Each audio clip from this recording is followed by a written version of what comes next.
Société, droit et liberté avec Frédéric Bérard à C'est jamais pareil.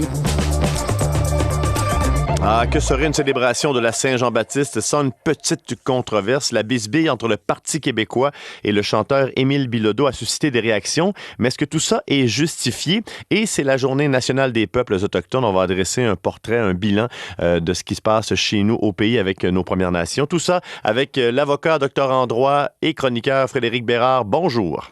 Bonjour Frédéric. Le Parti québécois qui a refusé l'invitation de s'adresser à la foule au spectacle de la Fête nationale sur les plaines d'Abraham le 23 juin.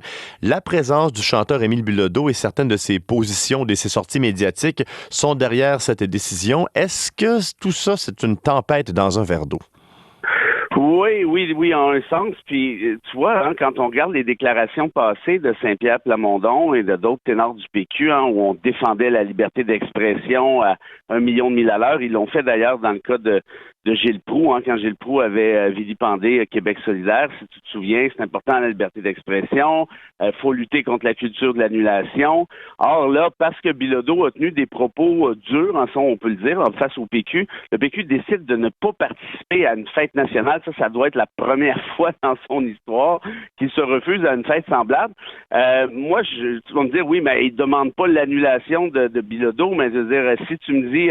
Si lui y va, moi j'y vais plus. Je trouve que ça ressemble quand même pas mal à de l'annulation par la banque. Et puis pour le reste, est-ce qu'on veut avoir des artistes qui s'engagent avec des opinions, avec une liberté d'expression qui leur permet justement de dire ce qu'ils souhaitent, qu'on soit d'accord ou non? J'espère que oui. Est-ce que c'est possible d'organiser une fête de la Saint-Jean en excluant totalement l'aspect politique ou encore de diviser toujours des camps à la Saint-Jean-Baptiste? Je pense, oui, c'est possible, mais c'est quand même relativement difficile, parce que si tu veux avoir des artistes qui sont engagés, notamment sur la question nationale, mais par définition, ils vont tenir des propos, ils vont avoir une posture qui vont, par la force des choses, déplaire à un parti ou à un autre. Moi, je me souviens de Loco Locas qui a déjà participé à une fête nationale où il chantait « Libérez-nous des libéraux » à quelques dizaines de mètres peut-être de l'Assemblée nationale et de Jean Charest. Il y a personne au Parti québécois qui s'est immolé par le feu en disant que c'était épouvantable, que ce n'était pas des artistes rassembleurs. Donc, en d'autres termes, est-ce qu'on veut avoir des gens qui s'expriment, qui brassent la cage et qui déplaisent? Moi, j'espère que oui, mais ça implique nécessairement que parfois, il y aura des trucs qui ne nous plairont pas et d'avoir un artiste qu'on veut rassembleur, dans ce qu'on entend beaucoup depuis quelques jours. Moi, je trouve que la formule est un peu timorée dans l'optique où qui serait vraiment rassembleur puis qui a une posture absolument enrichissante en rapport à la question nationale et autres. Franchement, c'est pas si évident que ça à trouver. Et j'aimais beaucoup le commentaire de Paul Journet hier dans la presse qui mentionnait est-ce que ça vaut tout le battage médiatique, les chroniques, pour quelque chose qui est très symbolique, qu'on verra même pas à la télévision, donc la prise de parole d'un Parti québécois lors des fêtes nationales. On dirait que le Parti québécois ou les souverainistes ont ce don pour créer des méga scandales avec pas grand-chose. Tu remarqueras une chose, le PQ, on parle de seulement 3 députés depuis la dernière élection, est passé maître dans l'art de se victimiser ou de faire parler de lui pour toutes sortes de trucs. Souvent, on dit, arrêtez de vous victimiser. Là, disant, non, on se victimise pas, on veut juste qu'il n'y ait pas de salissage en politique, ce qui est correct, ce qui est noble. Je pense que Plamondon, là-dessus, fait un sacré beau job. Mais reste que, au final, qu'est-ce qui va arriver? C'est que ça fait 2 semaines qu'on ne parle, ou à peu près, que de ça, c'est-à-dire du PQ et de ces 3 députés. Malgré le fait qu'il soit seulement 3 députés, ça a été comme ça depuis la dernière élection. Alors, côté communication, chapeau au PQ, mais pour le reste, sociétalement parlant, est-ce qu'on pourrait pas mettre nos énergies et efforts ailleurs? Moi, je pense que oui. Aujourd'hui, c'est le 21 juin, c'est la Journée nationale des peuples autochtones. C'est une belle occasion, Frédéric, d'aborder les questions qui traitent des Premières Nations. Est-ce que tu aurais un mot pour, là, c'est un défi, un mot pour décrire les 12 derniers mois en ce qui a trait aux dossiers autochtones? On va commencer à l'échelle provinciale, par exemple. Ça va être le mot, écoute, le même mot va revenir tant pour le Québec que pour le reste du Canada, puis ça va être le mot espoir.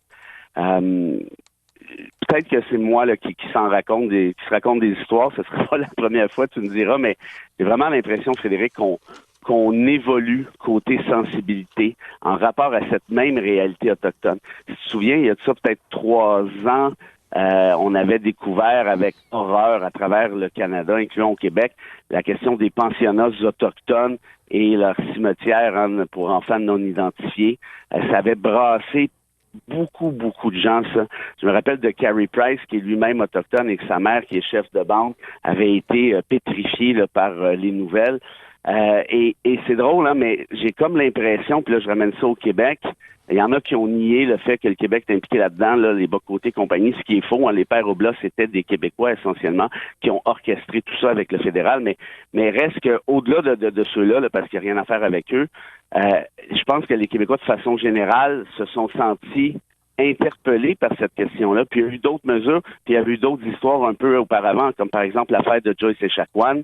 Je pense qu'il y en a certains, plusieurs à vrai dire, qui se sont dit, OK, peut-être qu'il y a un effort à faire. Et là, je vois plusieurs mesures, hein, puis souvent, ça peut avoir l'air un peu banal, mais la journée de la littérature québécoise, essayer de trouver une manière d'intégrer la culture autochtone à gauche, à droite, avoir une certaine sensibilité. Bref, je me répète, j'ai vraiment l'impression qu'on évolue vers le bon sens. Puis tout ça a été créé initialement avec la question de la vérité, la commission vérité et réconciliation, mais il y a eu du chemin qui s'est fait depuis, souvent seulement dans les symboles, mais quand même, ce chemin-là était quand même parcouru. Et quels seraient, selon toi, les prochains défis donc pour la prochaine année, donc dans les dossiers, donc dans tout ce qui touche les enjeux avec les Premières Nations au pays et au Québec? Mais là, je vais parler... en fait, à l'échelle fédérale, hein, tu sais qu'il y a pratiquement 40 réserves autochtones qui n'ont pas d'eau potable au moment où on se parle. Ça n'a pas de bon sens. Ça n'a aucun bon sens. Puis Mark Miller, qui était responsable des Autochtones, mais qui l'est encore, il disait, on va s'arranger pour aller leur livrer de l'eau, je sais pas quoi. Mais je veux dire, c'est ridicule. Il n'y a personne d'autre. Il n'y a aucune autre clientèle, il n'y a aucun autre groupe au Canada qui pourrait subir le même tort sans que tout le monde s'énerve. Donc, il reste encore du chemin à parcourir là-dessus dans les faits.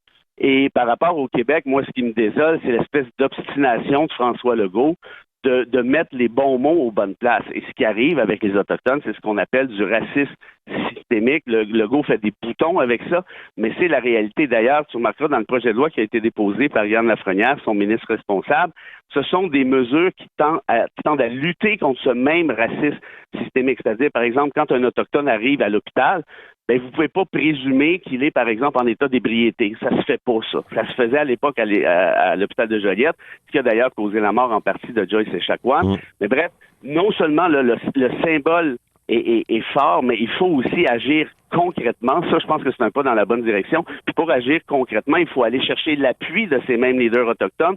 Or, ceux-ci sont contre le projet de loi déposé par Lafrenière. Pourquoi? Parce que les bons mots sont pas aux bonnes places et que dans les faits, si tu ne nommes pas les choses correctement, il va toujours manquer un bout du chemin. Et dernière question, Frédéric, as-tu l'impression que parfois, dans le sud du Québec, dans les grands centres, peut-être que la population des Québécois ont moins la chance d'être en contact avec les Premières Nations? Nous, ici, on est chanceux, on a une communauté qui est tout près du lac Saint-Jean, donc on les côtoie plus facilement. Je pense à des personnes sur la Côte-Nord, en Abitibi. Je sais qu'il y a des communautés autochtones dans le sud du Québec, mais est-ce que on a des contacts avec ces personnes? Les problèmes d'itinérance, c'est criant, c'est difficile pour les Premières Nations à Montréal, mais je me demandais si, oui, on en parle dans les médias, dans la culture, mais est-ce qu'il y a plus d'échanges et de contacts entre les Québécois et les Premières Nations? Je me rappelle, hein, quand je suis allé visiter votre beau coin de pays, quand tu m'as fait faire un tour, tu parlais des communautés autochtones du coin avec beaucoup d'affection, puis ça m'a marqué parce qu'effectivement, quand on a cette proximité-là, évidemment, les préjugés et autres tombent. Hein. Richard Desjardins disait en rapport aux Arabes, les Arabes, moins t'en connais, les Arabes, plus t'en connais, moins t'en as peur. Ça s'applique à n'importe quel groupe, ça s'applique à n'importe quelle interconnexion culturelle. Moi-même, je suis originaire des Laurentides. J'ai été en contact toute ma jeunesse avec divers peuples autochtones. J'ai cette affection-là, j'ai cette sensibilité-là. Et oui, très clairement, quand on parle de la réalité autochtone à Montréal, c'est souvent une réalité qui est beaucoup plus difficile qu'ailleurs au Québec. Et ça, là-dessus, nécessairement, il va y avoir un effort de déconstruction de préjugés qui aura à être fait, ce qui n'est pas nécessairement le cas là, ailleurs, par exemple, au Saguenay. Frédéric Bérard, quelle belle façon de terminer donc cette chronique. On te souhaite une bonne journée et on se reparle mercredi prochain. Avec grand plaisir. Au revoir. Salut. Il est 8h27.